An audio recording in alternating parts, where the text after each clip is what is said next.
Yeah, Alok Gupta. I am a solo practitioner. I'm internist in Gainesville.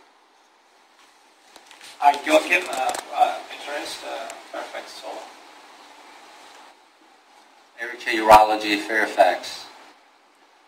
I'm Joan, internal medicine, in Annandale. Loki Kwan, I'm an internist in Cervical Spring, Solo. Kenneth Lee, I'm internist right here. James, internist at Fairfax. Daniel Kim, internal medicine, Rockville. Another Daniel Kim from Maryland, I practice gynecology. Archie Van Woodbridge, internist and cardiologist.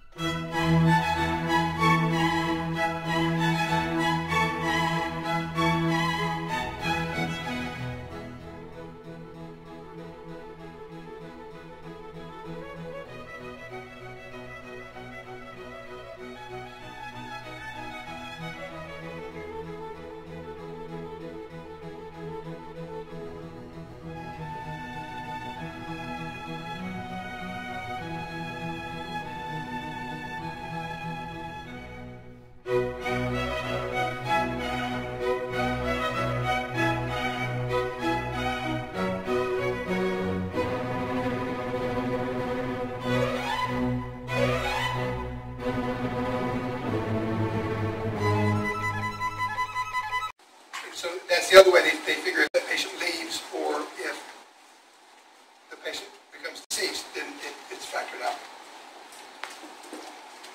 As an ACO, as you get the analysis and the data at the end of the year and so forth, do they share individually with how your practice did, or does it pretty much all ACO members get to see all other ACO members' data as well? General trends will be shared with the entire ACO, but it would be inappropriate to share individual physicians' data with any other individual physician unless that physician so approved. And that, again, will be another topic brought up by the governing board to determine how are we going to do it, how do we want to do it. But CMS has to provide the data back, the downstream data back to us based off of the individual NPI number and tax ID number. And then it will be aggregated, so as a rule we'll say our 55 physicians in this ACO are using outpatient MRIs 15% more than other ACOs, okay? Is this an issue we can correct, or is it we really need those MRIs?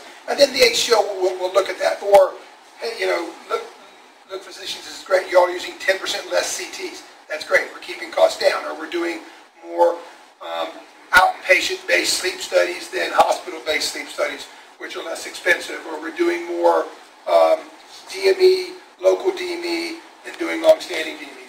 So there are ways that the ACO will use that data and produce the statistic and give it to the physicians. Physicians love data, and they're going to give you a chance to look at it and see what can we do as a group to look at it. And then the ACO. Now remember, these rules apply for 3 years: 2013, 2014, 2015. At the end of 3 years, CMS has the option to renew the ACO model for 2 more years. They have the option to change the rules of the ACO model, at which time the ACO may say, I'm out, I don't like the new rules, or the physicians in the ACO say, we can do this ourselves. We're out, we'll form our own ACO. Or we can say, great, we'll take the 2 more years, we'll take it out to 5, and we'll see how it goes. Really, with CMS cutting off the last ACO grant to become January 1 of 13. They're going to let the ACO model run for all of 13. For this group, that would be 1 year. For the Southern Maryland group, it would be 18 months. And for those that got theirs in April, they get 20 months. And at the end of that time, that'll be the first time CMS is going to produce the data to see, is it working or is it not? If you look at Medicare Advantage plans, half of them work, half of them don't.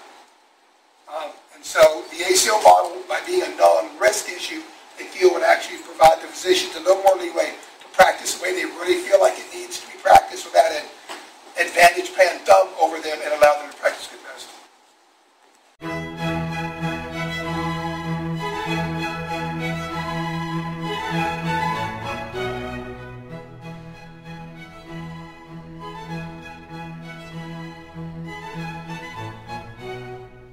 I'll hand over the mic to anybody else who has some questions. We are here for that. But the key aspect to look at it is, in our ACO, we are offering you that you can withdraw any point of time. So, and there is no penalty for that. At any point of time you feel that you want to withdraw, let's say you sign up today, for example, all of you. And let's say 5 days later you give me a call and say, hey, you know what, we've decided we are not going to participate. Fine, there's no penalty for it. So only thing what we are trying to request and convince people is, the way CMS has set this up, August 30th is the deadline. We really don't have time. There's only 2 weeks. And it's not that after August 30th there are not going to be any Q&A sessions or there's not going to be any follow-up calls. As things come down along the line from CMS, we will be getting in touch with you. Additionally, in between now and January 1st, let's say again there is a change of mind and say we would like to drop out. It is open to that. That's not a problem at all. That was one fact which I really wanted to underline. Just a second. Anybody? Yes, Dr. How do you report this quality measure? How do you, once a year, you fill out the form? Right. Any other electronic record or something? There are 2 or 3 things regarding the 33 quality measures. I think when we say the number 33, it's like a big number. A lot of it is already being done by us in terms of meaningful use, PQRS, or participating with Care First or in Maryland multi-payer model. One of the key aspects to this is that part of it is patient surveys. 7 of the points out of 33 are patient surveys what are being done. The wellness form what we've been talking about, because CMS in the first 18 months just wants to make sure, and that is for this ACO. We don't know 2014 onwards what is going to happen. But for this particular ACO, what they've allowed is that for the first 18 months, you just report us the measures that you are actually collecting the data and reporting to us.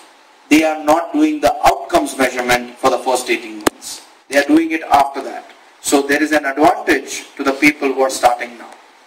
I hope that answered your question. Second thing is, yes, you do need electronic health record.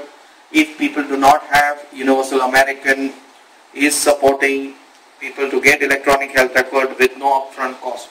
And when I'm saying no upfront cost is the fact that they are going ahead and saying that you go ahead, have the EHR license, but once you start getting the money for meaningful use, which is $44,000 over the period of 3 years, and you pay for that license. So that way there is no money upfront coming out from your pocket. They're trying to support the physicians as much as possible.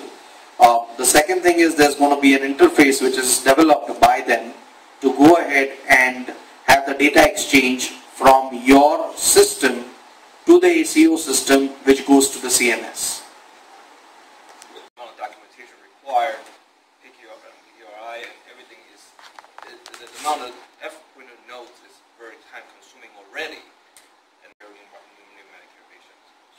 I understand. And see, that is exactly one of the reasons that why we got into this is because we thought that we are already doing what is required to. So might as well get paid for what we are already doing it, and if we do it even more, and if it happens to save money, we will get a portion of it, while we are already doing what is supposed to be doing it anyway. So there is no additional burden. If you are already doing all the, there is no additional burden to your practice. The amount of work in your 15 minutes shouldn't change, but the number of times you see a certain Medicare patient in a given year could change, where you could see them more often. But then you're getting more fee-for-service. So actually by participating, if the care manager pushes that patient to see you more often in a year, you're not only gaining the fee-for-service revenue, but then you're also gaining the one-time fee for doing the quality form. And then if by seeing the patient 12 times in a year saves 1 hospital admission, now you've got cost savings, and now you run the risk of getting shared savings back for them not going in the hospital. So it's actually a way to, it's actually a triple threat in a way to build, and to help build your practice. Especially for those individuals that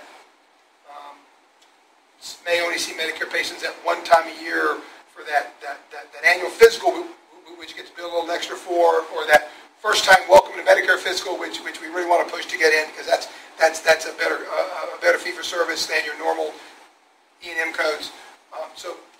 those are some of the strategies that we should, hopefully through the ACO will also increase your revenue other than just the shared savings.